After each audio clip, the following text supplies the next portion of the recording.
Greetings, guys. Welcome back to my channel. My name is Monette, and this is my channel, Evolve with Monette. I am so happy to have you here today. For those of you that are new, I am a professional intuitive empath, and I am going to be talking to you today about an incredible experience that I had regarding Shiva, SHATKI, and a spider. So, for those of you not familiar, this is Shiva, Lord Shiva. And for those of you who aren't familiar, this is a spider. So I think you guys are familiar with the spider, but I want to talk about this incredible thing that happened. I am on the heels of a distancing, and I'm going to light some sage because this is dealing with some energies that are so unpleasant. So we're going to get some sage going here and just ask for a little prayer of protection as I share this story and this energy with you guys. Hey guys, welcome in, okay? I'm just going to ask for protection. Archangel Michael, we're going to cut all cords, all soul ties, all situations that are no longer serving for my highest good as we share this story. We'll let that sage just burn out. So if you see it wafting up, you guys know what's happening, my loves, okay? Here's the deal. I have been in transition. I have been one of the deepest transitions of my life, a major shakeup at a time when I thought all things were falling into place. I realized that someone, not just someone, but a soulmate that I loved dearly, didn't respect, love, or care for me whatsoever, and was 100% taking me for granted. Now, as these things can be, they are shocks. They are brisk awakenings to your spirit and energy, especially if you feel like you have things under wraps, especially if you feel like you have been pure and energetically sewn into a situation. Now, I was in what we like to call denial, and that denial was so deep and so pervasive that I had to be shaken by my foundation in order to see the truth. And that's where Shiva and Shakti come in. Because of the situation taking me so off my square, I knew as a practitioner who provides care and counseling to others that it was going to be of import and great import that I cared and counseled myself. And that meant getting massages. That meant going to see and talk to therapists. That meant seeking unconventional metaphysical forms of treatment and energy. So those were some of the things that I did. And I did acupuncture. I did, like I said, the massage, various things. But what I ended up doing, and I'm going to make a video about it, is I had this fantastic therapy session, and it happened to be in Jacksonville. Probably the best therapy session of my life. P.S. Gonna, like I said, stay tuned for that video. I will try to link them together in here. So I was having lunch with a friend afterwards, and she had been so lovely and come with me on this very unconventional therapy session. And in order for me to reintegrate myself and to heal, this was a necessary thing. So we're having lunch afterwards, and I wanted to treat her to lunch because I thought it was a lovely gesture, right?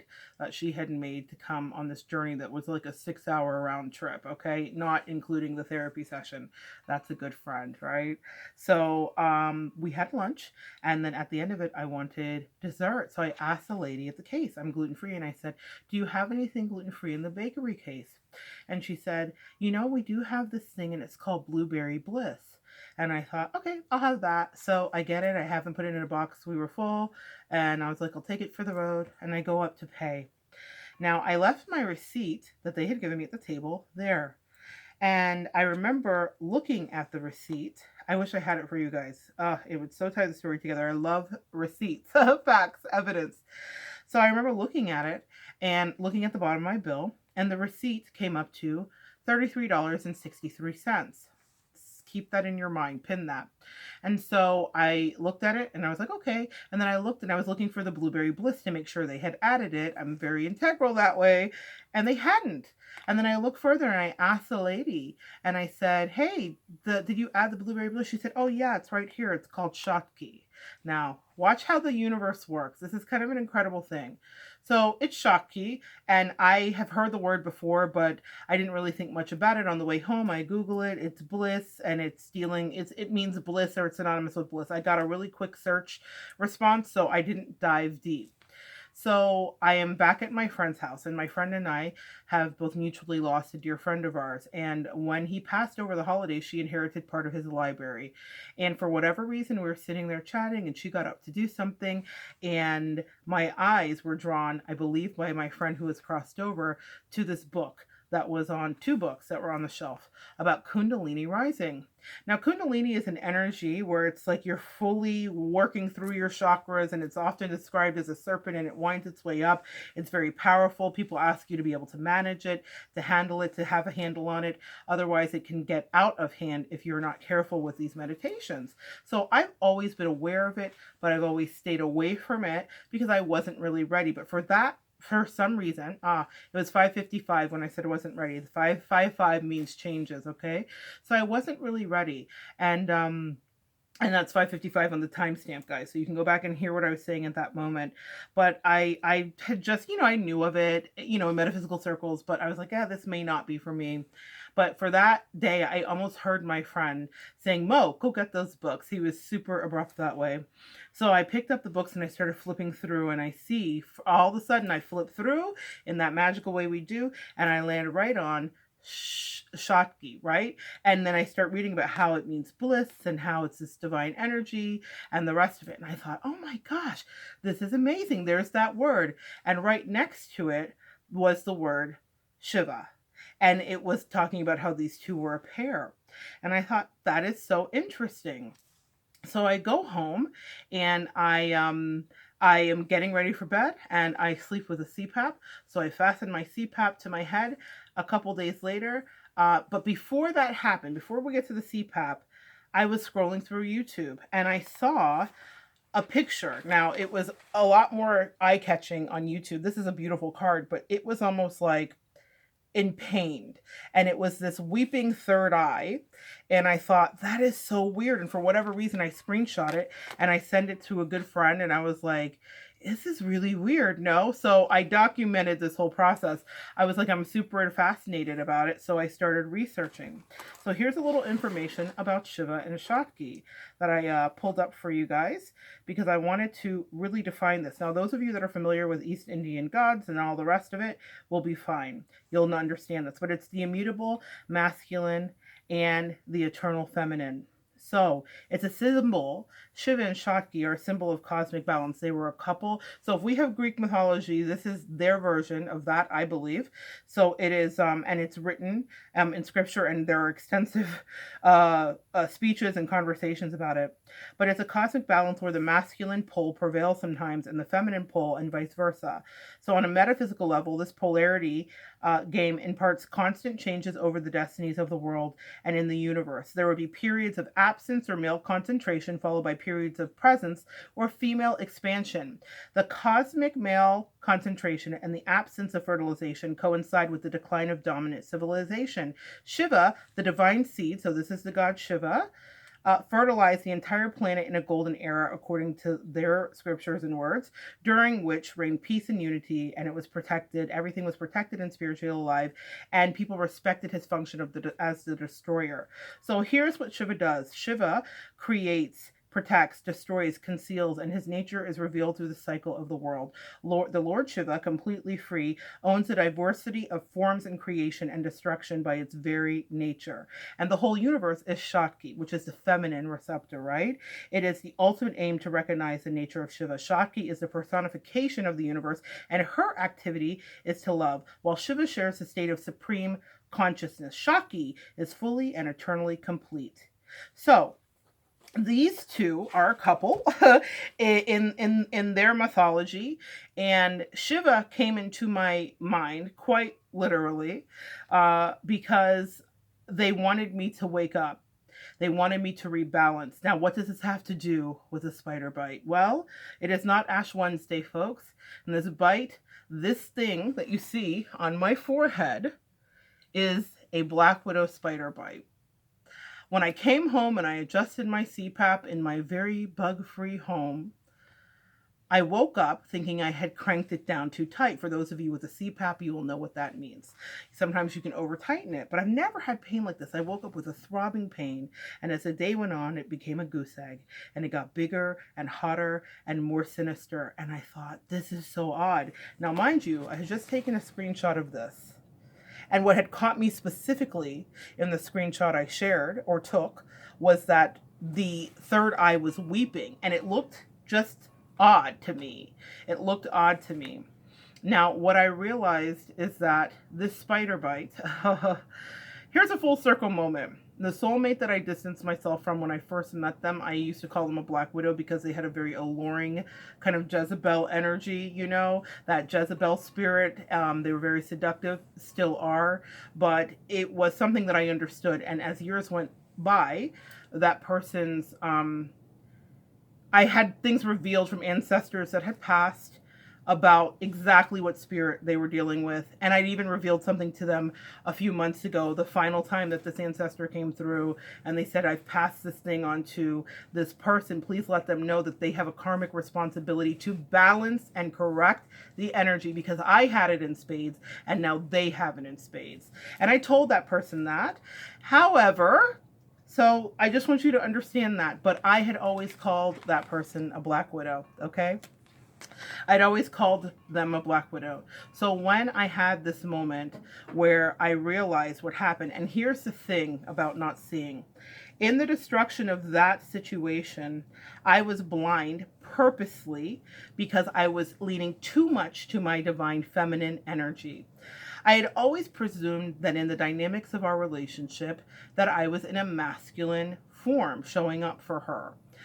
But I was quickly shown that I couldn't have been more wrong.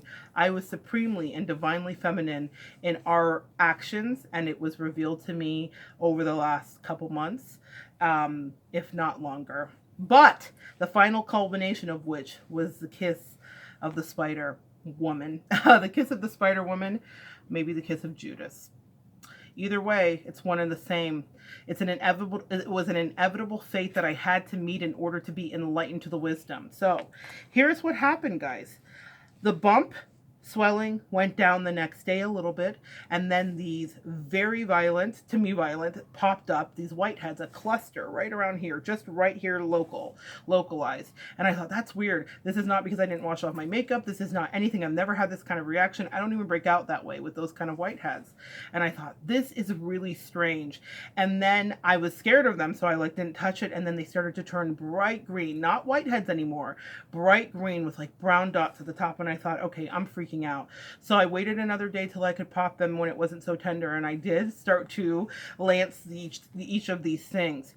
And then after the poison was out of me, oh, come on now, come with me somewhere. After the poison was out of me, the fang marks appeared.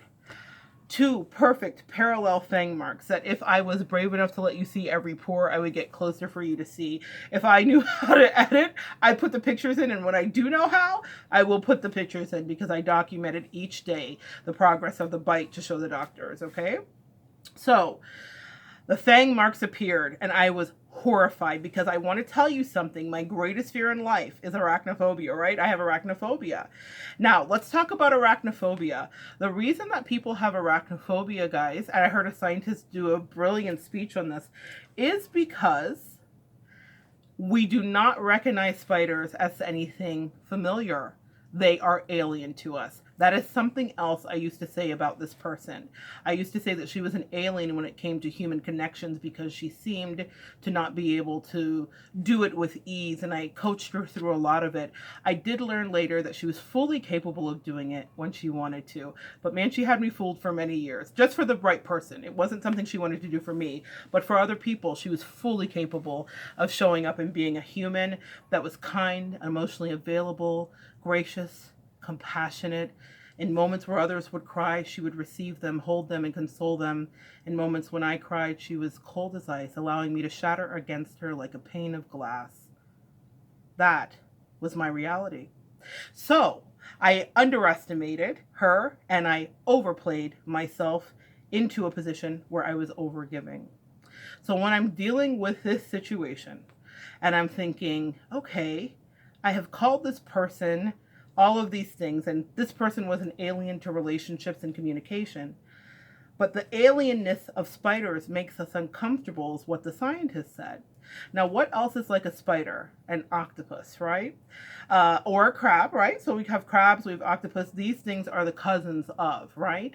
An octopus far more sinister than a spider. Here's the thing about the spider. I want to talk about that, but I say that because that is a hearken and a tie into the Jezebel spirit. When I was with that person and the last time I was with them, I was able to have a 3D experience where ancestors showed up and sat next to them that I never made them aware of, where I watched them manipulate and play, and they were in their full power. It was really a fascinating experience because even though it was happening to me and it was devastating, it was so incredible. I felt like I was ascending. Felt like I was taking a calculus course when I had only been doing like fractions. This whole time I've been doing fractions, and Spirit said, come up. We want to show you something. Look above and down into this and get out of your ego, get out of yourself. Stop wondering about how this affects you. This is about you teaching. This isn't even about what's happening. We want you to see the thing so that you can help others understand what they may be going through. So when I had made all these comparisons throughout our whole friendship, relationship, situationship, the whole time I had made these comparisons to these things, not understanding that these were the spirits that she battled with. Does that mean that the human itself that holds the demon battle, or that battles with the demons, is that human a terrible person? No. But we all have demons, guys. So pot kettle, I will always say that. I have my own demons that I fight with. She has hers. You have yours. So this is not about excoriating her character, but this is about understanding that we wrestle with things that are not of flesh and bone, but of principalities and darkness. That is real, and that is what was shown to me. So, the spider being alien. You can't predict its move. It has many eyes. It can see in different ways. It can go in different directions. And it makes us uncomfortable because we don't know what's going to happen. My worst fear was literally being bit at night by a spider. Truly, my worst fear. You see how we manifest things when we are in fear? My second worst fear regarding relationships was not that I would lose my spouse, was not that I would lose any friends around me. It was always that I would lose her. Because I understood the soulmate relationship, and that soul connection and bond and tie was so intense and so strong that I knew that if we lost each other, there's a reason. There were things that I tried to keep pure in our relationship, and she interpreted it as rejection, guys, because I was overgiving. I want to get back to the lesson of Shiva and Shatki, but she didn't realize that I had been told and downloaded that if you can't keep this pure, you will not keep it. So in that grand final moment of full Jezebelian kind of energy, I knew that the situation had to transcend, and that's what this is about. So when the fangs were revealed to me after the pustules were lanced, I realized what had happened to me. And I did take particular note because as a metaphysician, I pay attention to the connections of our bodies, and I realized that it was right on my third eye. Now, what you see is a bit of a shadow cast by some pustules that were here, but the initial bite is center of my forehead. 2 parallel fangs right on my third eye, opening me up to new awarenesses. Now, let's talk about this. Shiva is one who can kill the forces of darkness. Shiva is considered the poor one. I am not comparing myself to Shiva, but in that moment and in this relationship, when there was triangulation and manipulation and me leaning too much into divine feminine to nurture her because of her issues with ancestors that have crossed, I always wanted to be loving and mothering and aunting and kind. Feminine energy coming in to provide her with strength and warmth. But I overcorrected. There was a balance. Shiva's third eye destroys enemies, and it sacrifices things, but it's not destructive for the sake of destruction.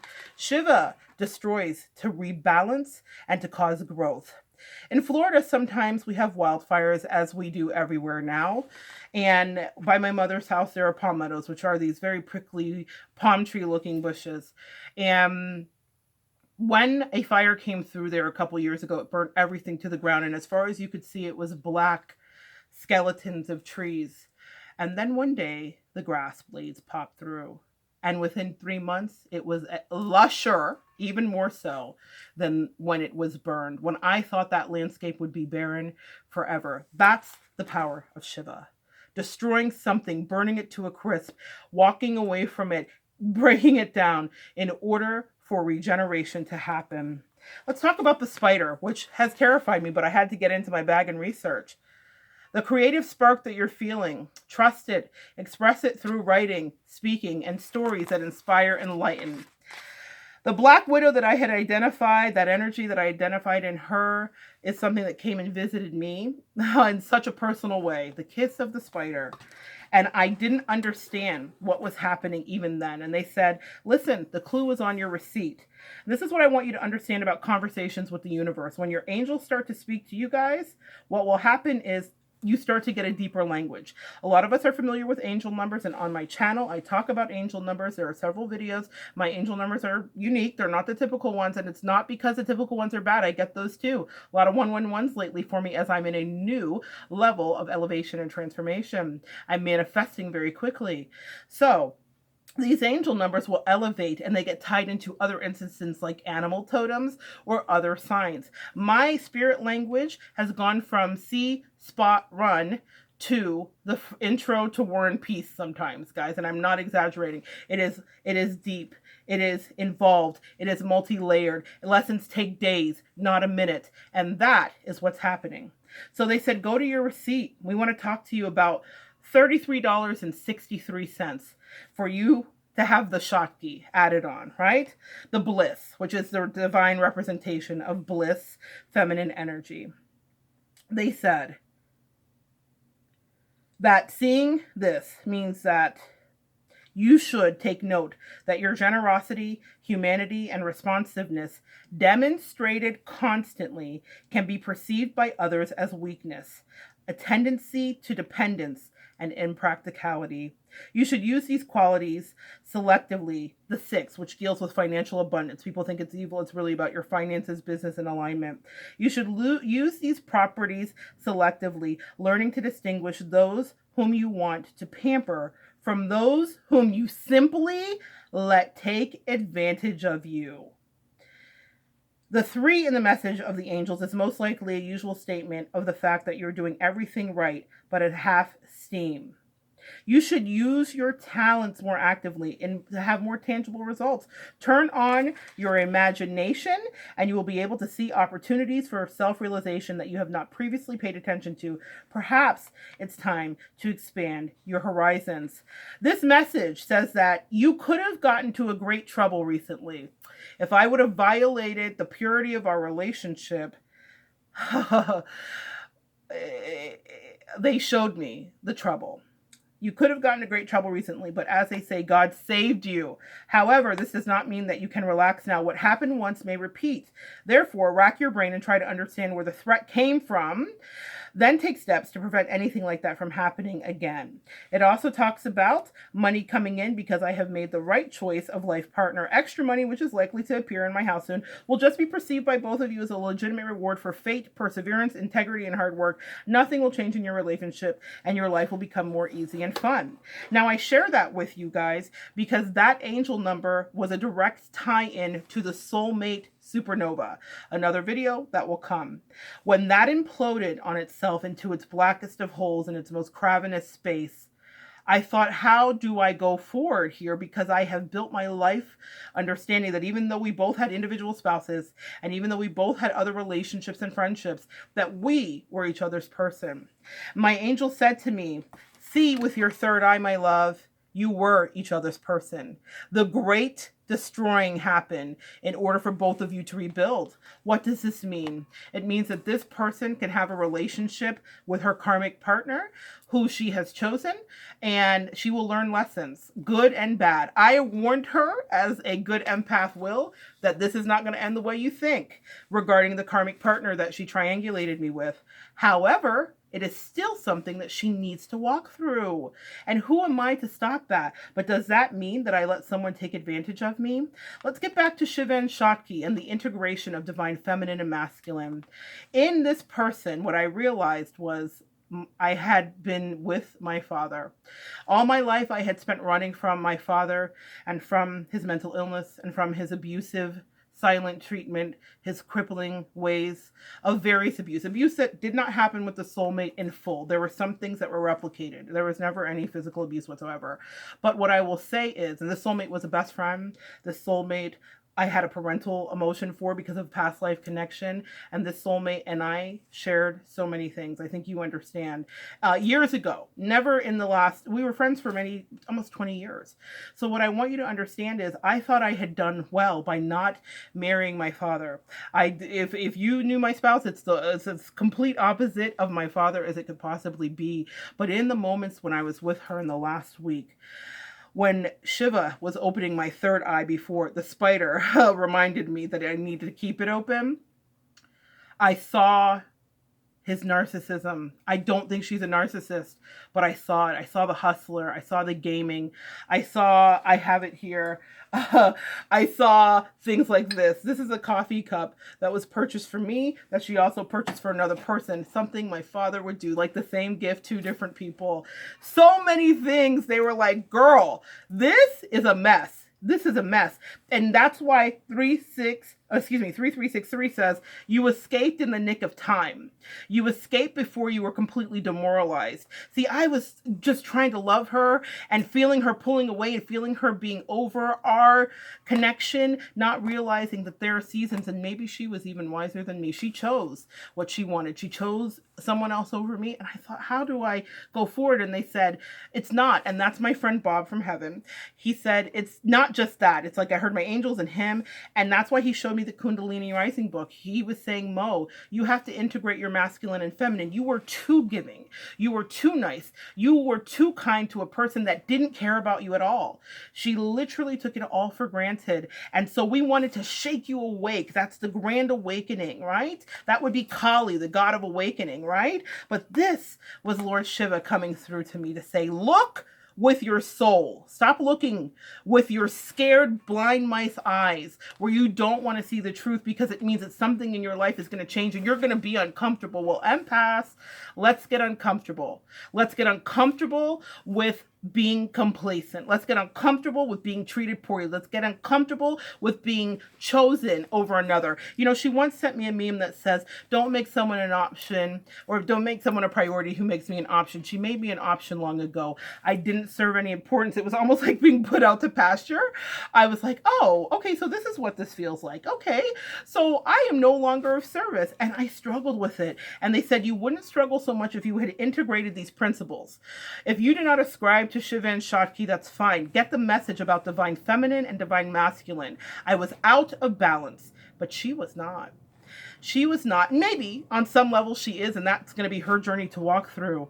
But she was in full divine masculine in a way that I didn't understand until I was there watching her run games and play with everybody, including the karmic partner. And I have no sympathy for the karmic partner. I knew exactly what that was the first time. That third eye was open. First time I ever heard it. She said something about my hearing loss, and I thought, nah, here we go. And my dear soulmate friend loved me so much that she made sure to relay all of those very rude messages. What I will say is that I now am understanding that in order for me to thrive, I need to integrate my shadow and my light. When I was around her and I had that experience and I thought that life was going to end because this person that I had invested so much into was investing happily so much into someone else. And you know what? It's that moment where you say, well, the student has become the teacher and this is wonderful. But in it, there was a cruelty. There was a venom. There was a poison that she was dealing me with each rejection, with each overlooking, with each calculated, cold, emotionally unavailable lie. And I had to get the poison out. And so I did. But I have this reminder, which I hope fades. I can cover it with makeup.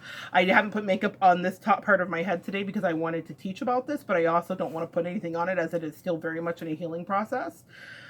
But what I will tell you is it's so important to align your chakras. It's so important to find what your bliss is. It's so important to know that you cannot operate just from love and light, empaths. You got to get the shadow in. The shadow is what saved my life. Seeing her being angry, feeling primal, knowing that she was a liar, that saved my life. And I wasn't wanting to see it. And so my angel said, we are going to give you a message. Now, I don't think all messages have to be this painful. I'm not wishing Black Widow spider bites on any of you guys.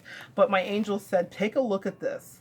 We walked you through this. We guided you to that therapist session that was in Jacksonville, which was amazing. We guided you. We had you even order that thing that you were too full to even eat. I didn't even eat it. I literally just put it in the box. It was for me to see the word SHATKI. It was for me to make the mental connection to Shiva. It was for my friend Bob to tap me and say, pick up those 2 books on Kundalini Rising. It was for me to know that that may be something that I'm going to start to work on. It was for me to know that if I want to survive in this world, that releasing things that seem like they are so precious is absolutely necessary, especially if the things that you're releasing don't know that you're precious and they do not value you. The integration of our divine feminine and masculine is imperative for life to continue. It's imperative for true growth to happen in your spiritual life, empaths. And if you're not an empath and you just stumbled upon this video because you like Shiva, you like SHATKI, then I hope you learned something. Beware of the spiders in your life. Beware that they don't come to you in the night because you are so hell-bent on not seeing the truth that they actually have to bite open and inject the poison so that you can lance it, get it out, and really truly open your third eye. Integrate shadow and light, and you will find that you will stand in your power, you will stand more erect, and you will be sure about the shadows that go bump in the night, even if they're coming from you. I'm so glad that we got to share some energy today. Guys, that was an intense one. If you watched all of this, God bless you. I'd love to hear your comments. If I got anything wrong, if I mispronounced it, hit me below. I'm always open to evolve. Come back and join me next time and we'll continue to evolve together.